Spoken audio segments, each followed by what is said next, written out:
Habitat for Humanity bekerja sama dengan Kamar Dagang dan Industri atau Kadin Indonesia serta Universitas Trisakti menggelar webinar bertajuk Indonesia Housing Forum.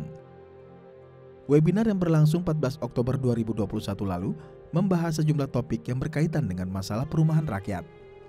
Di antaranya, industri properti sebagai penggerak pertumbuhan ekonomi Indonesia, bagaimana mengatasi kesenjangan perumahan di kota-kota besar, antisipasi perubahan iklim dan kenormalan baru melalui inovasi perumahan, serta peningkatan akses masyarakat terhadap perumahan terjangkau. Tema Housing Forum kali ini adalah membangun hunian inklusif untuk masa depan yang lebih baik. Kenapa ada kata inklusif? Kata kita ingin semua warga negara Indonesia mempunyai akses kepada rumah layak sesuai amanah di Undang-Undang 1945 pasal 28. Pandemi juga telah mengajarkan kita pentingnya perumahan sebagai benteng pertahanan dari COVID-19. Penyediaan perumahan yang aman, terjangkau dan layak bagi kesehatan serta kesejahteraan untuk seluruh elemen masyarakat merupakan salah satu agenda bagi pemerintah Indonesia yang sejalan dengan Sustainable Development Goals ke-11, yaitu membangun kota dan permukiman yang inklusif, aman, tangguh, dan berkelanjutan. Saat ini kita masih melihat kondisi pembangunan perumahan yang belum ideal. Orang yang lebih mampu dapat tinggal di pusat kota dengan kemudahan transportasi menuju tempatnya beraktivitas. Di sisi lain, masyarakat berpenghasilan rendah, para pekerja umumnya, masih banyak yang tinggal di pinggiran kota dengan biaya transportasi yang lebih mahal. Ini merupakan satu kesenjangan, seperti halnya penyediaan air bersih kita ini. Untuk itu perlu dikembangkan konsep hunian inklusif yang menekankan adanya prinsip keadilan bagi seluruh elemen masyarakat untuk dapat memperoleh hunian yang aman, layak, dan terjangkau. Direktur Rumah Umum dan Komersial Kementerian Pekerjaan Umum dan Perumahan Rakyat Fitrah Nur mengatakan, hingga tahun 2020, persentase kepemilikan rumah di perkotaan hanya sebesar 72%.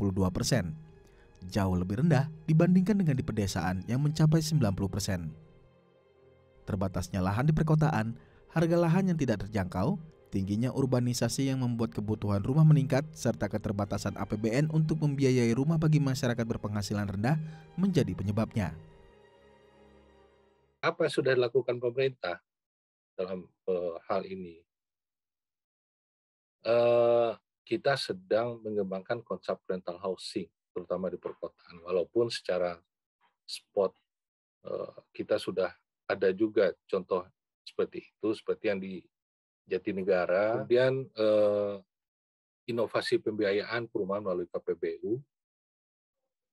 Yang ketiga adalah inovasi bantuan pembiayaan pembelian rumah untuk MBR. Ini sudah dilakukan oleh PPDPP lewat beberapa aplikasi yang memudahkan. Dan intervensi langsung yang sudah kita lakukan sampai sekarang itu adalah memberikan bantuan pembangunan rumah susun, rumah swadaya, stimulan PSU untuk pengembang yang membangun rumah untuk MBR, dan rumah khusus bagi masyarakat kita yang terpencil di daerah perbatasan, kebanyakan adalah di daerah perbatasan. Rinik Winandri selaku akademisi dari Universitas Trisakti menyampaikan bahwa perlu solusi untuk memperbaiki kesenjangan dan penanganan kawasan kumuh yang ada di kota besar dengan membuat kota dan perumahan inklusif. Bahwa kota yang inklusif itu adalah kota yang menghargai dan mengakomodasi kebutuhan semua orang dengan setara. Nah, ini yang harus diperhatikan, terutama untuk perancang kota.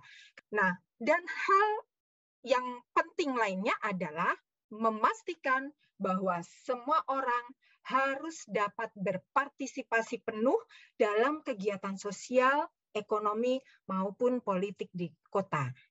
Jadi ini artinya apa? Bahwa semua orang itu harusnya ya bisa melakukan perbaikan kualitas bangunan atau hunian yang mereka tempati maupun lingkungan tempat tinggalnya. Webinar yang berlangsung selama 1 hari ini diharapkan dapat menjadi solusi bagi penanganan masalah pemukiman bagi masyarakat Indonesia.